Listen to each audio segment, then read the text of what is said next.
Sorry? Yeah, rocking the boat a little bit.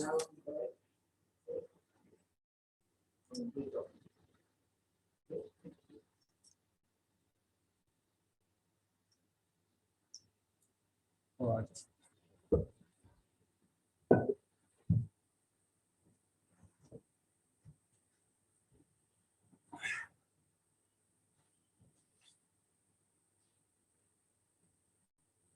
All right, good afternoon, happy campers. I was waiting for that. So let's start with a praise to Manjushri.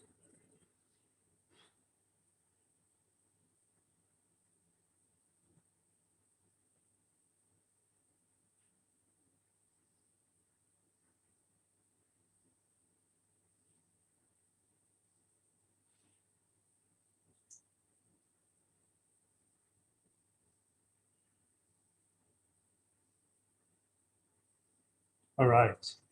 Obeisance to Maguru and Protector Manjushri, who holds in his heart scriptural texts embodies the symbol of things as they are, whose understanding shines forth with the sun and cloud by the defilements or traces of ignorance. Who teaches Father for his only Son, all creatures caught in the prison of samsara, confused in the darkness of their ignorance, overwhelmed by their suffering.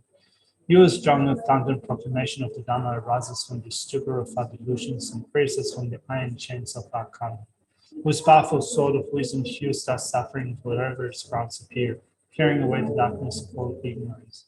I entreat you, Manjushri, whose princely body is adorned with the 112 marks of the Buddha, who has completed the 10 stages of achieving the highest perfection of the Bodhisattva, who has been pure from the beginning.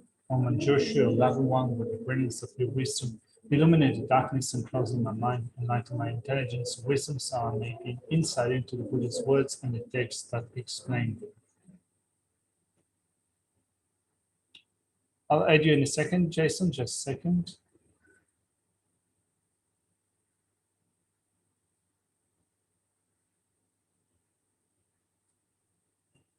I go for refuge until I'm enlightened to the Buddha, the Dhamma, and the highest assembly. From the accumulations I collect by listening to the teachings, may I attain the state of the Buddha to be able to benefit all sentient beings. I go for refuge until I'm enlightened to the Buddha, the Dhamma, and the highest assembly. From the accumulations I collect by listening to the teachings, may I attain the state of the Buddha to be able to benefit all sentient beings.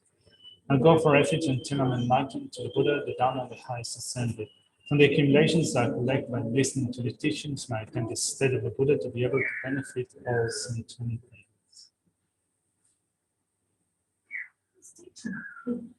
Sorry? Hey, imagine you have loads of people waving to you, waving at you to Gompa.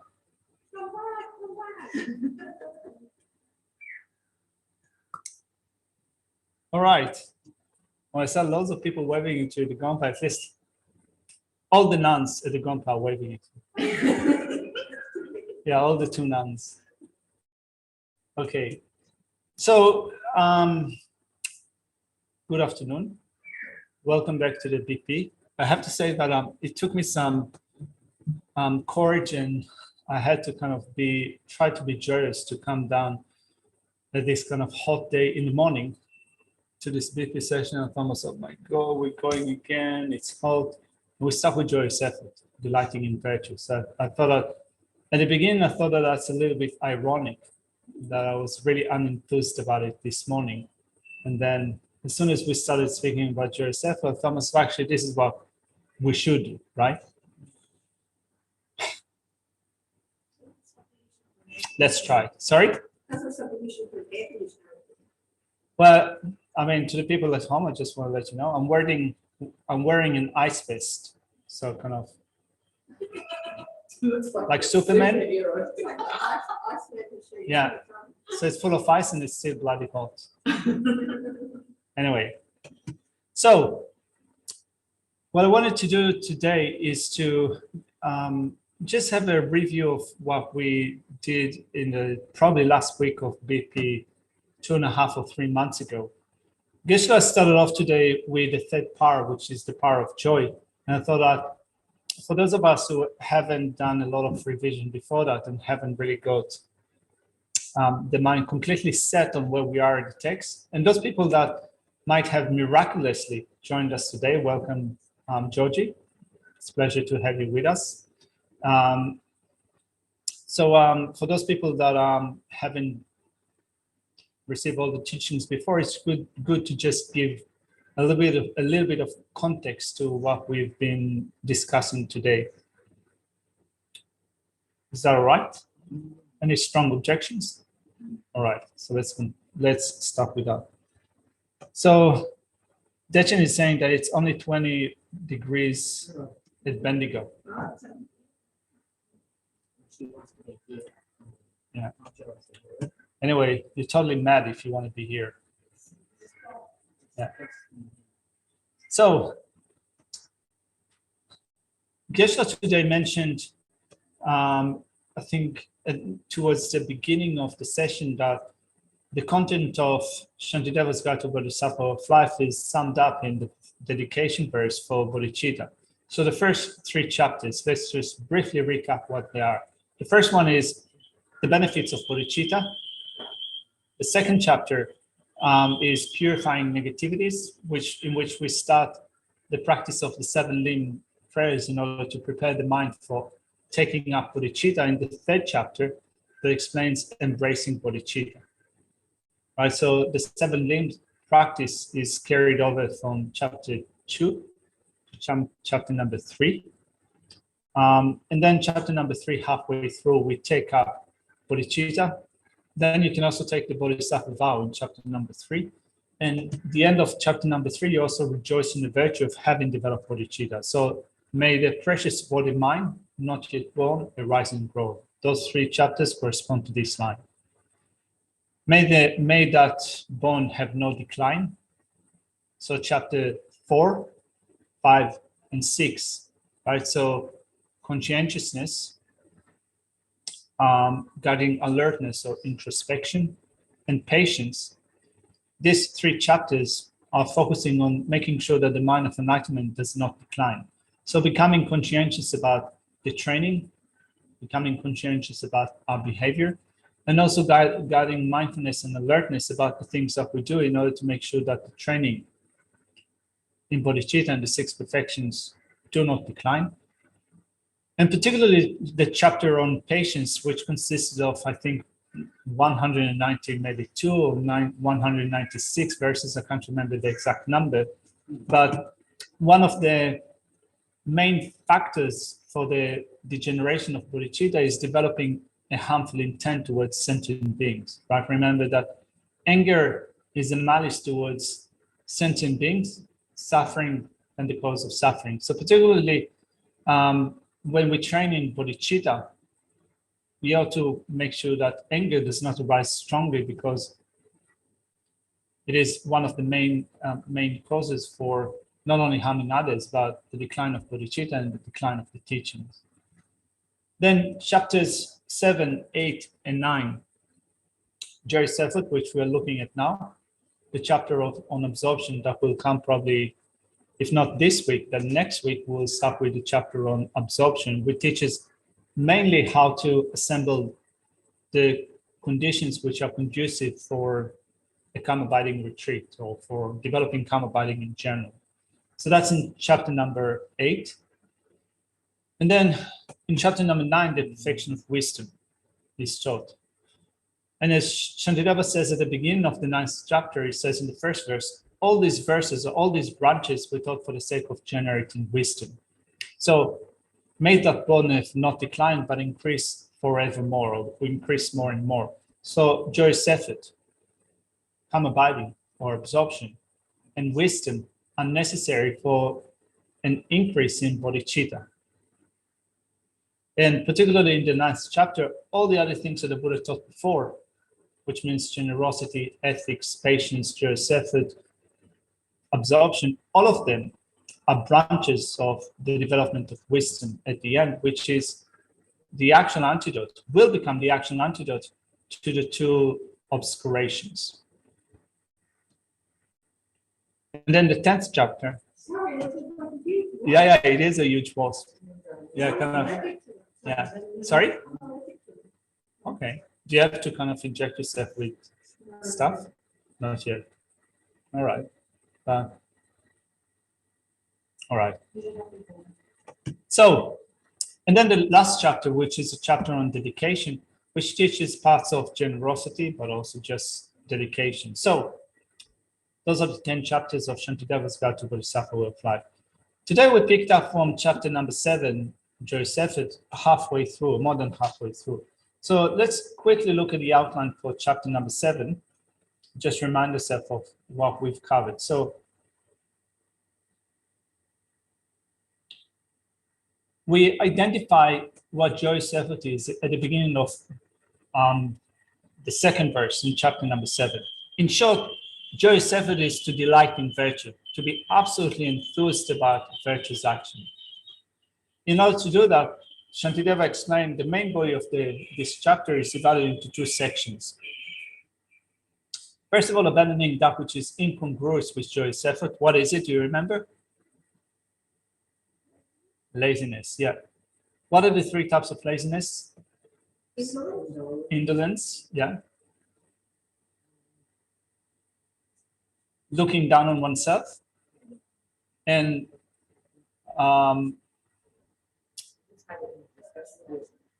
yeah, being attracted to ignoble activities. Yeah.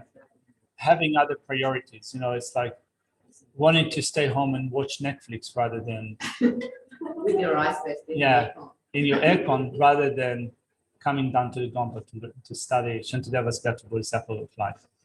If you have that wish, then laziness. So no, actually, I was not inclined actually to watch Netflix before coming down. So, I mean, at least not now. All right. So we spoke about it as those factors which are incongruous with joyous effort, which means that so long as you're attracted to sleep and taking a break and having long-winded conversations and watching television and going out swimming, so long as you look down on yourself and you become disinclined to practice the Dhamma, for that long you have all those factors that make it difficult for you to really rejoice in virtue, to delight in virtue. So one thing that we need to do is to antidote our laziness, the different types of laziness. Yeah, Dechen is saying not being disillusioned with cyclic existence. So this is the first part of chapter number 7. And the second part is increasing the factors which are conducive with joyous effort, which are the 4 powers. All right, so of the 4 powers, so first of all, we deal with the things that are not conducive, laziness, we reduce laziness, but together with us, we increase the factors which are conducive to joyous effort, to delighting in virtue. They are the 4 powers. So the power of esteem, which is also called the power of aspiration. The power of esteem, the power of stability, the power of joy, and the power of suspension. So before we go into a summary of the power of esteem and power of stability, and then pick up from the power of joy with Geshe-la taught today, I just wanted to look at a really nice summary that Lama Tsongkhapa gives in his Lamrim Chemo. So I'll just change the font, just a second. When I connect my computer to the projector, it changes the font. And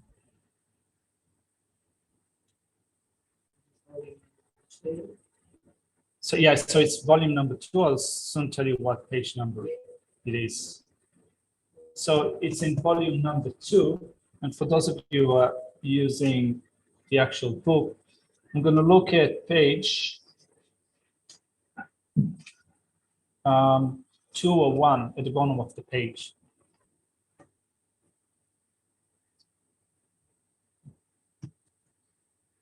So here in point C, Lama Tsongkhapa, under point C, Lama Tsongkhapa gives a very nice summary of those powers. He says, after you thus identify the 3 conditions unfavorable to joyous perseverance, laziness of indolence, laziness of looking down on yourself, laziness of being attracted to ignoble activities, you attend to their remedies. you generate 3 powers. So the first power is the power of aspiration, which is the favorable condition for weakening those as yet unweakened, unfavorable conditions. What are the unweakened, unfavorable conditions? It's quite difficult in English to speak in double negatives, isn't it? In Tibetan, it's quite common to use double negatives, and I think that it's more common than in English. I'm not unenthused. I'm not going. Sounds quite convoluted in English. Yeah, but wrong. Yeah, but now. Yeah. It's very common in Tibetan. So unweakened, unfavorable conditions means you have unfavorable conditions. You need to remedy them. What are the unfavorable conditions? Laziness. So the first part, the power of aspiration, is for weakening laziness. That's the first thing that Shantideva said. That Tsongkhapa says. The power of aspiration, which is the favorable condition for weakening those as yet unweakened, unfavorable conditions. The second power is the power of steadfastness, which is also called the power of stability. So the power of stability or steadfastness, which is the cause of not turning back once you have started. This is absolutely crucial. Not to stop, not to turn back once you've started practicing or once you've started to undertake a certain practice. It happens to us quite often that we, I think particularly the time in which we haven't got the bigger picture yet solid in our mind. So it happened to me quite a few times throughout the years in my early years in the Dhamma that I was attending different teachings, I was inspired by different practices, and I thought that, well, maybe this is what I need to do, or maybe that is what I need to do. Maybe I need to do now just calm abiding. Maybe now I just need to meditate on renunciation. I found actually compassion to be really inspiring. So this is what I should do. And then taking up those different things and suspending or putting on hold what I've done before is not a good way to move forward. Right? So what we need is kind of also the power of steadfastness once we understand what we're doing in order to not turn back. Also, we need, then Lama Tsongkhapa says, the power of joy, which never wants to discontinue the activity once you have engaged in it, right? So not to fall flat on your face, not to become discouraged, not to become jaded, not to become tired. So not only you need not to turn your back on what you need to do and thinking that it hasn't worked before, therefore, or so far I've been trying really hard and it hasn't worked, so there's no point in doing it again. Maybe I should go and do something completely different. But also, as I said, becoming haphazard about whatever we do, taking up something and not finishing it. We need to also rid ourselves of that. We need to overcome that sense of discontinuing something or wanting to discontinue something that we've started doing before. Shantideva actually speaks about it in relation to the second power a lot, but we'll look at that soon. And then it says, through the power of relinquishment, you become adept at how to joyously persevere, which means knowing when to take a break, but also picking up again when you've rested. At this point, you must develop the power of being intent on joyous perseverance. Right, so these are the 4 powers. So it begins with the power of esteem. So the power of esteem, let's look at the outline. The power of esteem or the power of aspiration is mainly about primarily about considering karma. So you consider how non-virtuous actions give you suffering. Virtuous actions give you happiness. Not only give you happiness, when you think of the Bodhisattva path, the Bodhisattva conduct, you think that the only way that I can be of benefit to others is through developing my mind in virtue. So Lama Tsongkhapa in his Lam Chem also gives, it's a second volume, he gives a summary of each one of those powers at the beginning of his explanation. So I thought of looking at that also briefly.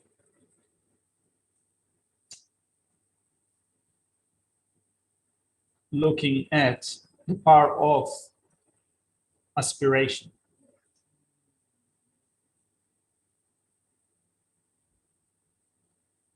This means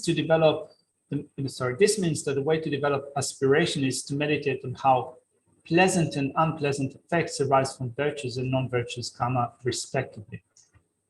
This is because it is taught that faith acts as a basis for yearning, which means for aspiring for good qualities.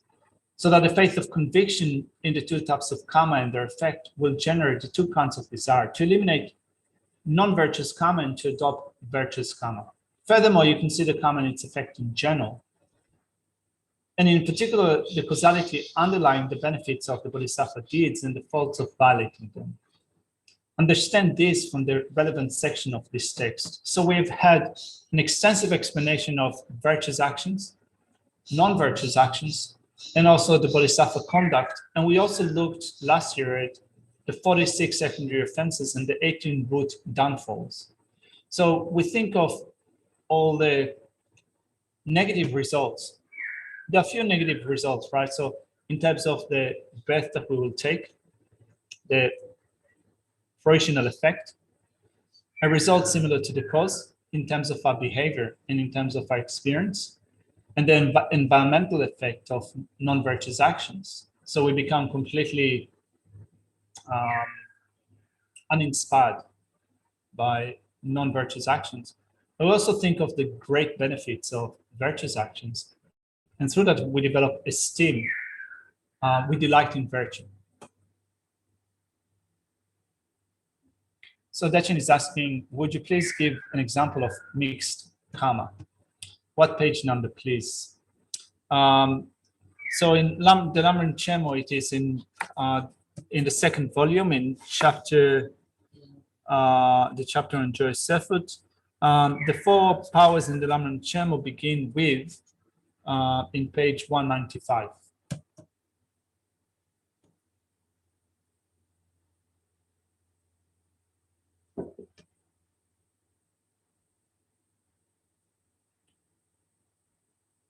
So then the power of esteem, in which we develop esteem to virtuous actions, right? Because joyous effort is rejoicing in virtue. So we think about the esteem object, so discarding wrongdoings, adopting qualities, developing good qualities. Then we think of the effects of our actions. It is unreasonable to abandon esteem for the Dhamma. And then the cause of esteem for virtuous action. So Dechen was asking about mixed actions. Let's look at those verses, starting with verse 41.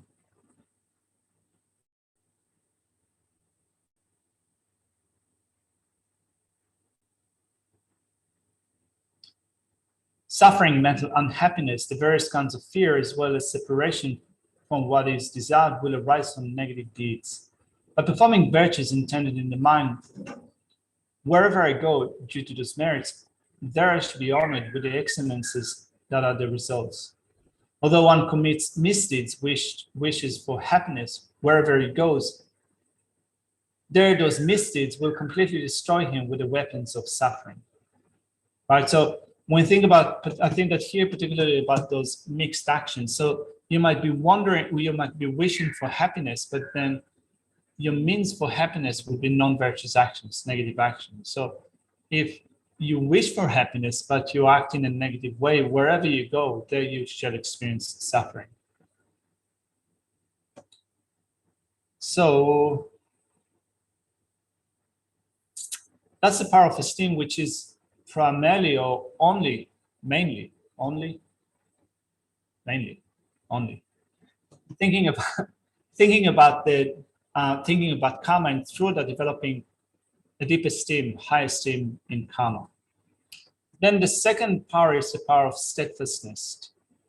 Actually, before we go into that, maybe there's one section that Laminar mentioned, which I feel like it's also good to look at. Once you aspire to the Mahayana, you enter its door through a commitment to clear away all faults and achieve all good qualities for yourself and others. You must exalt yourself, thinking, I will have to meditate for many eons to purify myself of every single fault, along with its propensity or imprints, and to develop every single good quality to the fullest extent. Yet, since I have not even a fraction of the joyous perseverance needed to clear away false or accomplish good qualities, I have pointlessly wasted my leisure. So that's the power of aspiration, power of esteem. The power of steadfastness, according to Laminar Tsongkhapa, in drawing from Shantideva's text, says, you develop the power of steadfastness, which means that you bring to conclusion, without turning back, anything at which you joyously persevere. And then we have here, actually, in this section of the 4 powers, Shantideva tells us personally how to practice, how to develop a good approach to a practice. He says, first of all, think of your priorities. Your priorities, if you're seeking happiness, particularly from the Mahayana perspective, if you're seeking perfect benefit of yourself and others, you should, first of all, think through what you're doing. Come up with a game plan. If there's something that you can do, do it. If there's something that you cannot do for the time being, don't undertake it, because if you undertake it now and then you find out halfway through that you cannot accomplish it, that is beyond your capacity to do it now, you will then decide to leave it, and you will develop a bad habit of taking up practices and not completing them. And this habit of taking up practices and not completing them will also have an effect of the future lifetimes. So those negative habits will take root, which will weaken all of our virtues. So Shantideva says in the second part, know what you're doing. Only do what you can after you have investigated it. So Lama Tsongkhapa says, first, do not try to do everything. Don't become too all over the place in your practice. Examine the situation carefully. If you see that you can do it, you engage in it. Whereas if you cannot do it, you do not engage in it. You should not even start in the first place things you will not do for a while and then discard. The reason is that if you become habituated to giving up in the middle what you have committed yourself to do, then through this conditioning, you will in other lives, again, abandon your commitment to training, etc. Consequently, your negativities or your sins will increase in that life. And in subsequent lives, the suffering that is the effect of this sin will increase. Furthermore, you will not accomplish other virtues because you'll be thinking of carrying out your earlier commitments. There will be an inferior result because you turned away from your earlier commitment, and your earlier commitment itself will not be fulfilled because you did not follow through. In some, committing yourself to do something, but leaving it unfinished is a hindrance to your accomplishment of other projects, and the conditioning also destabilizes your commitment to the vows you have taken. So altogether, the second power is called the power of stability or the power of steadfastness, how to develop a stable practice.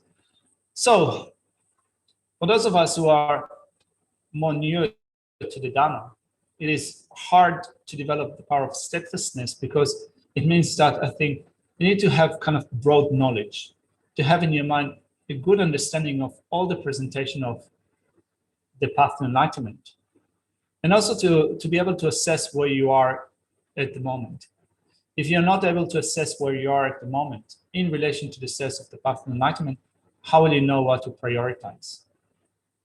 So we rely upon each other's in Dhamma centers, in Dhamma communities, right? And we get advice from each other, from from our peers in the Dhamma world, from our teachers and so forth. But we also need to know what our abilities are, and also what is really needed for us at the moment. The mind is not hidden to us; it's actually quite open and clear.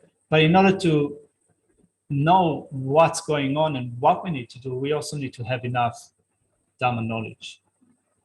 So it's quite a thing that it's not a cliche to say that we need to study. All our geshes tell us that we need to do that. But I think that really once you do some study, then you can appreciate what's important of having this broad vision, broad perspective in terms of sorting out your priorities. So once you sort out your priorities, you know what you can do, and that becomes your focus. Don't, as Shantideva says, you don't take up things that you cannot complete, because if you do, you will develop bad habits. That's in the second part, the power of steadfastness. And today we started with the power of joy. So just to, I thought of also quoting a couple of verses from the sections that we've covered. So looking at the power of steadfastness, actually, there was also another thing that Shantideva mentions, is that in order to develop steadfastness, stability in your practice, you need to develop 3 types of pride. Pride in your activities, pride in which you have self-confidence in your ability to do the practices, not to look down on yourself and think that, how can someone like me do it, but to really be confident about what you're doing. And also to have pride over the afflictions, which means that you develop a sense of contempt to the afflictions, to the point in which you think that I will not allow them to take over. So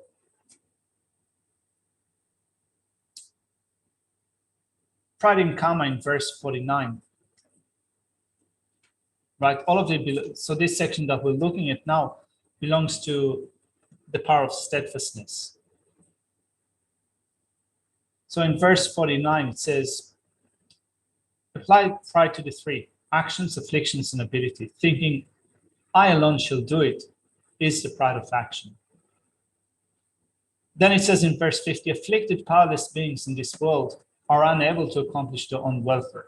Migrating beings are not able like me, therefore I shall do this. So with developing pride in your activities, here the emphasis is on how we practice the Mahayana Dhamma. So we think that because other living beings are so afflicted and have no control over the mind, they cannot accomplish their own welfare. And therefore, I shall do it. This is my responsibility to act for the welfare of others. So in that sense, with the power of stability, steadfastness, you develop this motivation not only to do those actions, but to think that rather than thinking that it's somebody else's task to do it, it is my task alone. That's the power of action. That's pride in your actions. Then pride in your capacity in verses 54 and 55.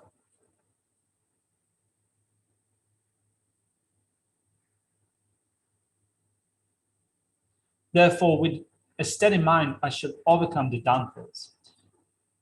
If I'm defeated by downfall, my wish to be victorious over the 3 realms will become a joke. I will conquer everything, and nothing shall conquer me. I, a son of the lion, like Victor, shall dwell in this pride, right? So pride in your ability to do it, to develop that strong self-confidence in which you think that I will be victorious. I shall not let the unconducive factors overcome me. That's the second type of pride that we have. And the third one is pride, which is pride. It says in the text, pride in the afflictions, but it is actually becoming proud over the afflictions, in that we develop a sense of contempt to the afflictions to the point in which we do not allow them to take over. Oli is asking, does the accumulation of merit not also impinge on the quality of steadfastness? Yeah, definitely. When we accumulate enough merit, and also when we have wisdom, whatever we do, whatever practice we undertake, we can do it better with a greater degree of stability, but also with a greater degree of joy.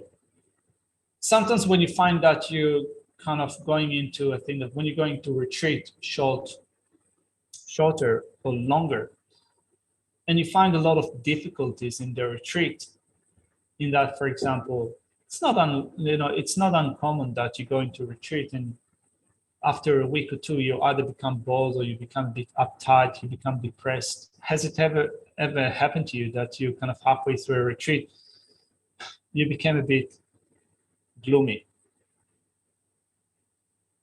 Yeah, it does happen. I mean, kind of all of this can also be a thing attributed to sometimes the lack of merit. When you have more obstacles in doing virtuous activities, it could be an indication that we haven't had enough merit. And therefore, you find often an advice that is given for doing study, for doing retreats, is to include merit accumulating activities in your retreat, not just sit in doing one type of meditation, but also sometimes do prostrations, do offerings, meditate more on loving kindness and so forth. And when you start a meditation session, to do more of meditation in generating bodhicitta and meditating the four immeasurables, because these activities build up the accumulation of merit, which helps to overcome hindrances or obstacles that we have in such activities. Did I answer the question? Kindness of the Lord.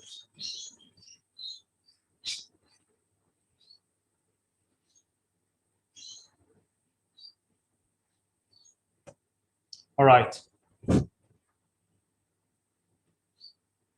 So being proud of the afflictions, not succumbing to our afflictions. Let's look at verses 60 to 63.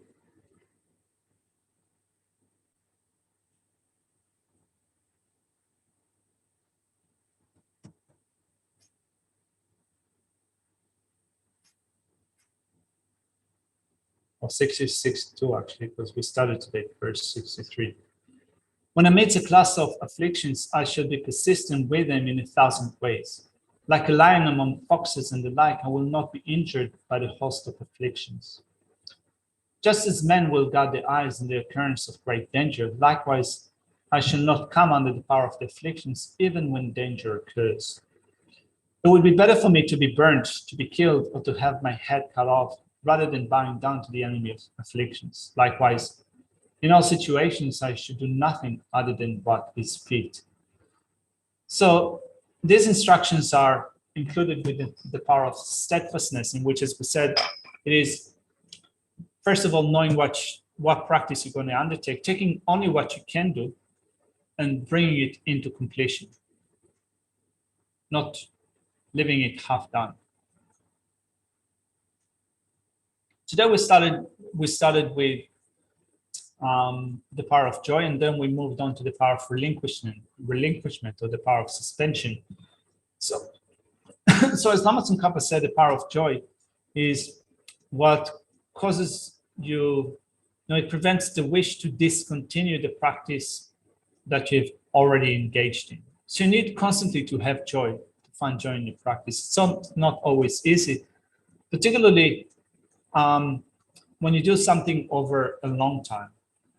I mean, I remember in previous, when I was newer as a translator, in my first few years of translating, I used to get really tired in the fourth or fifth week of the BSP. And I used to kind of think that just want to get it over with. So kind of joy was completely out of the window. So for that, we also have the power of suspension, knowing when to take a break. So we have BSP break every 6, 7, 8 weeks. But anyway, we also need kind of enough joy to continue with our practices, right? With our study and practice and so forth. So we still need to be inspired. So let's look at what Lama Tsongkhapa says with respect to joy.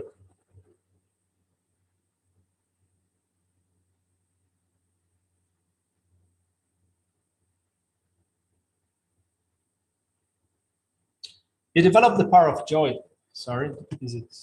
Yeah, sure. You develop the power of joy after the power of aspiration. An intense yearning produces a joyous perseverance not previously present. And you have achieved the power of steadfastness, also called the power of pride, which causes the perseverance that has already developed to be irreversible. The power of joy means that when you first engage in an activity, you do it joyfully.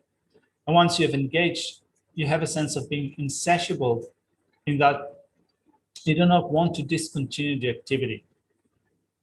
So remember that one of the verses that we've covered today says that it's like being a child that is completely engrossed in their play.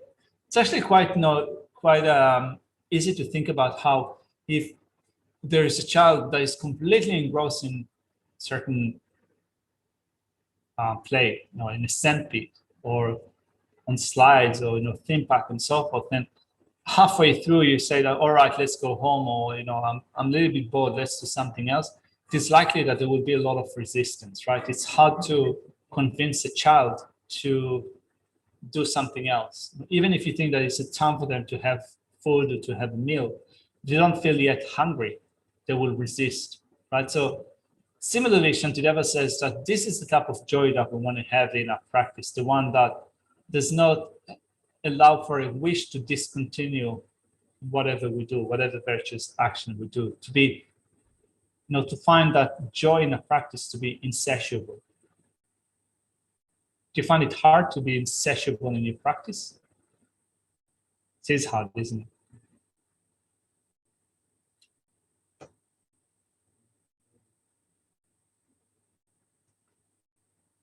Just like those who desire the pleasurable result of play, this Bodhisattva adheres to whatever task he may do, is not satiated by it, makes him happy.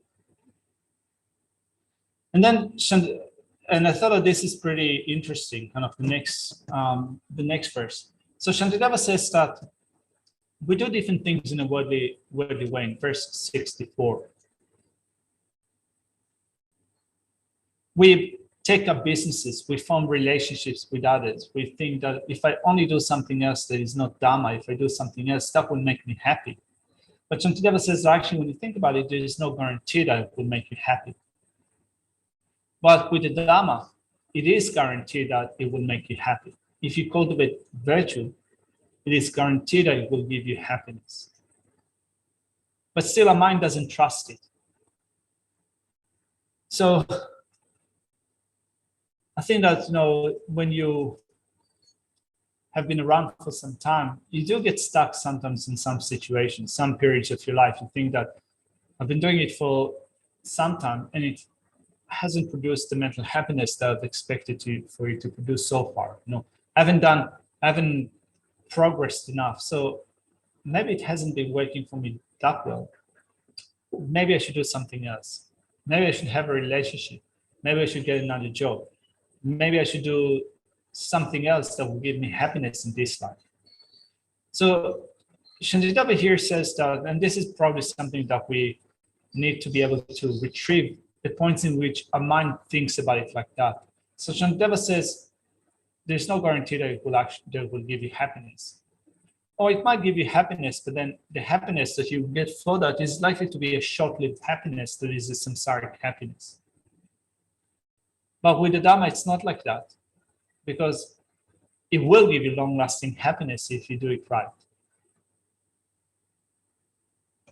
Still, I think that when we face difficulties, we tend to completely trust samsaric appearances, isn't it? Although people work in order to be happy, it is uncertain whether or not they will be happy. But how can those whose work itself is happiness find happiness without doing the work? If I'm not satiated by desirable objects, which are like honey smeared upon a razor's edge, then why am I satiated by merit, which is ripening and pacification in happiness? Geshe Sering used to quote these two lines quite often. If I'm not satiated by desirable objects, which are like honey smeared upon a razor's blade. So why are samsaric enjoyments like honey smeared upon a razor's blade?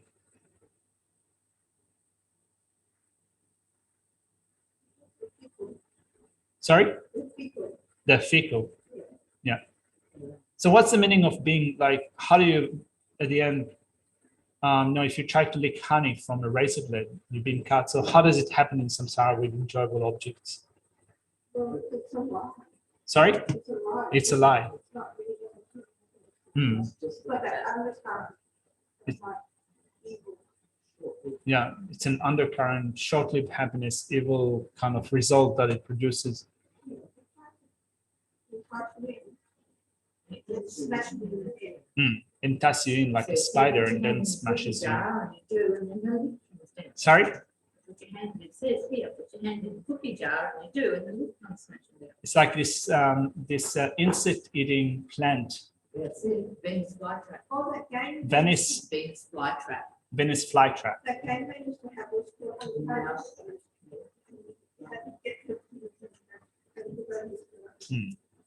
I think that, you know, we can think about it. I agree with everything that you said. I think that, and also Eva says like drinking salty water because they are temporary.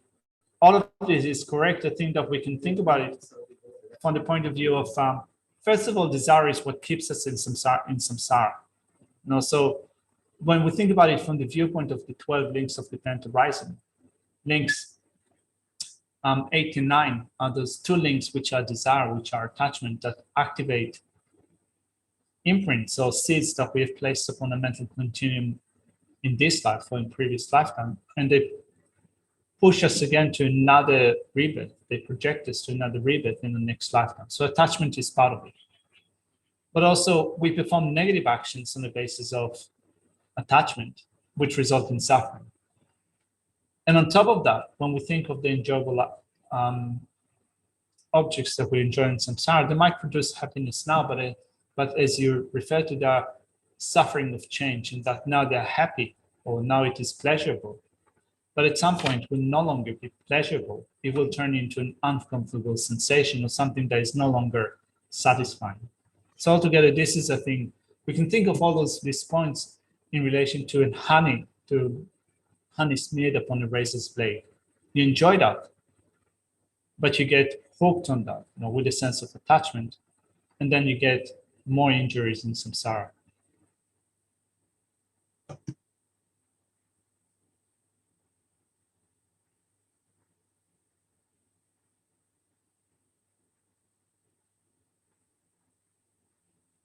So Dechen is saying that the flip side is to be insatiable to practice is aversion to practice, or to go from being insatiable to practice to aversion to practice. I think that probably the next power which Shantideva speaks of, which is the power of suspension, is really crucial for that, because it does happen that we know that we go between kind of being really into it and then being not into it, being into it and not being into it.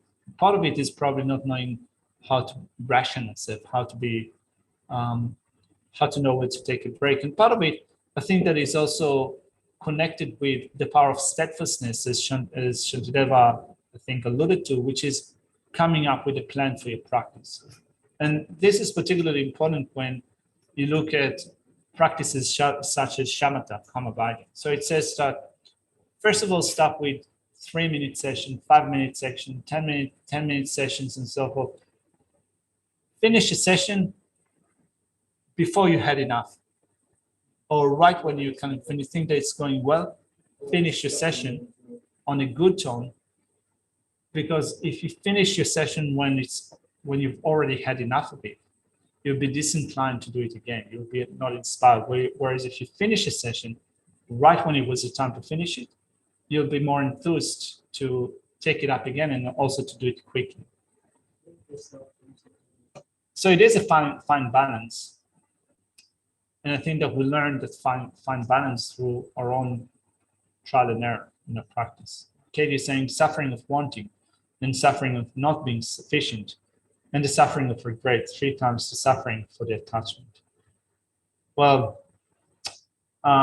looking for something and knowing the universal suffering of cyclic existence, looking for something, not being able to find it. Coming across again and again with things that cause us dislike and having to be separated from things that cause us pleasure. Also, I think related to attachment and the drawbacks of samsara. So, the power of joy. And at the end, with that wonderful analogy of an elephant plunging into a cool pond, thus, in order to complete this task, I should engage in it just as an elephant tormented at midday enters into a lake. I think I kind of know it creates the image that is created in the mind is someone that is completely unstoppable. I mean, it's sometimes easy to think of, rather than thinking of elephants plunging into a pool. I think that when you think of some of your teachers, and I think that probably first and foremost, Lama Zopa Rinpoche is totally unstoppable. I mean, in terms of being enthused about virtue, doing virtuous things, circumambulations, recitations, giving teachings, and so forth.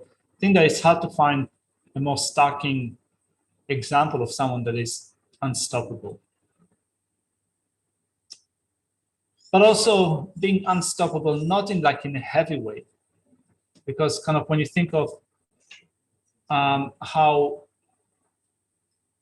people like that, like Lama Zopa Rinpoche, Zonas Lama, they do it with a great sense of joy. Actually, when I think of, we've been listening to teachings that Zonas gives online.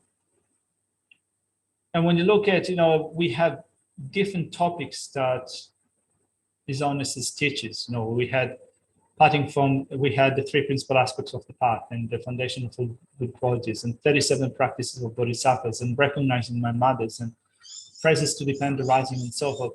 So different topics, but when I try to recall what His Holiness has been saying in all those different teachings, it's always the same theme.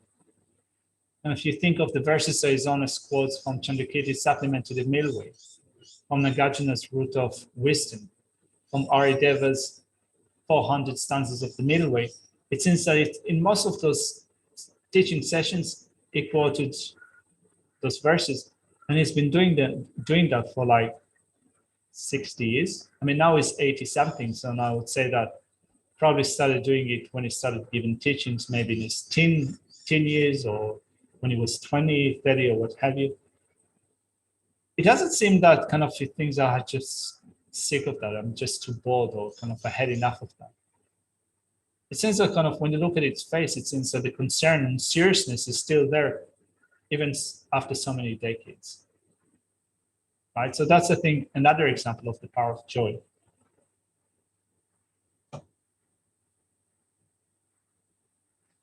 Could the elephant not also slip into his ice vest?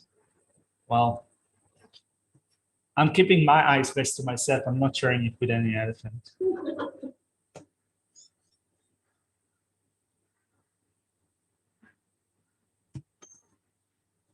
All right, so then we spoke about the power of suspension, which is knowing when to take a break. And this is kind of really, I thought that there are 2 points that Shantideva makes in this section, at least according to the outline. We spoke mainly we spoke actually of both of them, but let's do it again. So the periodic suspension is exactly not knowing when to take a break. Sometimes when I find myself that I need a break, like for example, between sessions, after a session, when I still need to have like some commitments from the morning that I need to meditate on, I think that first of all, I'll take like half an hour break. I'll rest my mind and then I'll do what I need to do. Often what happens is that I take half an hour break, then I get on my phone and 2 hours later, I think that, damn it, I should have focused on my meditation session. So Shantideva here says that you need to take a rest, and once you've taken a rest, you should resume your virtuous activities straight away without waiting, without prolonging it, without getting sidetracked. So often we do get sidetracked, don't we? Decided. So the power of steadfastness, according to Lama Tsongkhapa. If you become physically or mentally fatigued from your perseverance, you must rest for a while.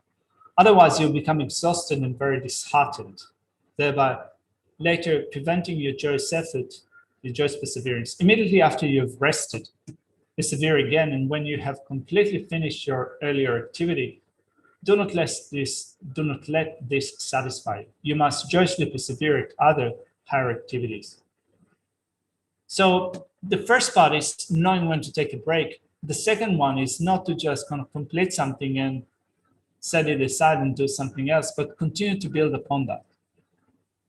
So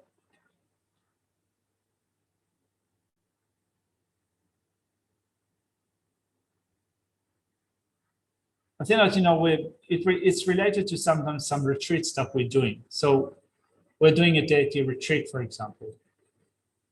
I've done a few deity retreats before. There's the tendency of finishing the retreat and then for a long time to maybe continue half-heartedly with that practice because we've continued with that retreat and let that energy just completely dissipate. So, or, you might be doing 2 weeks or 1 month or 3 months of shamatha retreat. But then when you finish that, you don't really build up on that. You go on and do something else. So here, I think that the emphasis is building upon that, not just kind of setting it aside and being satisfied with what you have done.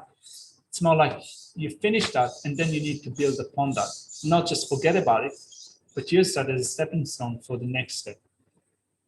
That's another part of suspension.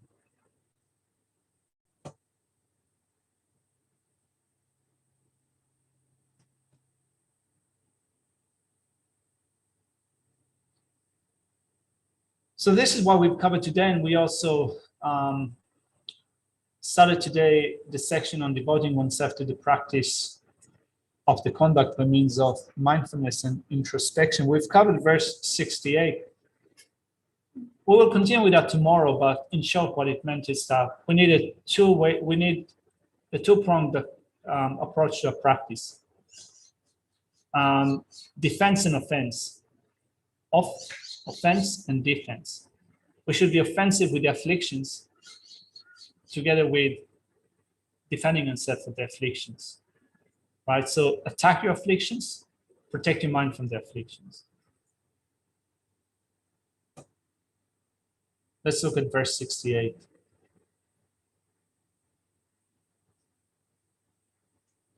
Just as a seasoned soldier engages in a fencing battle with the enemy, so shall I avoid the weapons of the afflictions and attack the enemies that are the afflictions. So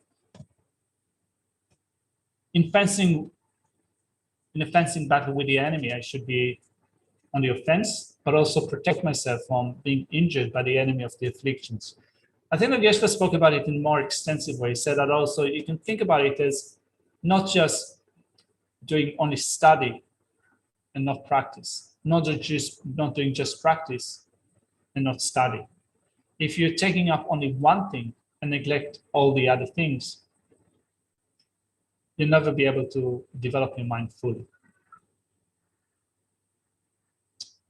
Any questions or comments before we leave it here for now?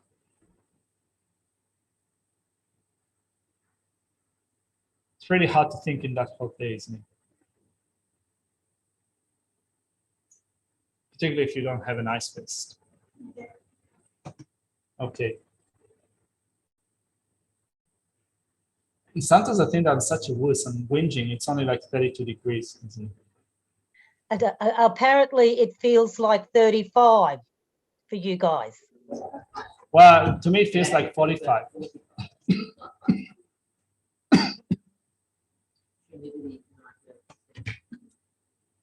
All right. So thank you very much, people. Actually, kind of now having done today, I'm quite happy for that we did get back to Shandeva's Bodhisattva 5, because it is like an awesome text. All right. Let's do the dedication first. I'm gonna go to sleep.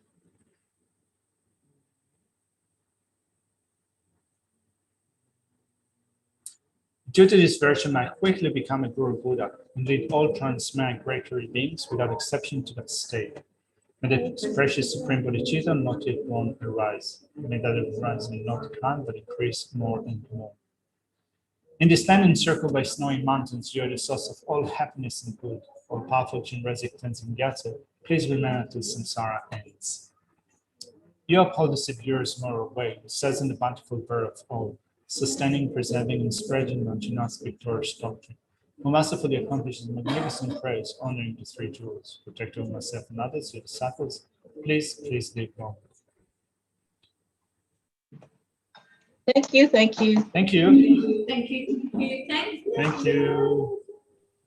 Thank you. Thank you, Venerable Carson. Remember, Thank you. Carson. Hi, Abis. Abis. Hi. Hello. How are you, Abis? I'm good. It's hot here too. Is your hair purple? No, it's just a reflection from the. All right. Yeah. Well, it's such. Maybe you should have purple. Yeah, maybe you should have your hair purple. No. Said the monk, I'm giving you some fashion advice. or get a nice vest. No. All right. See you later. Cool. See you later. Bye-bye.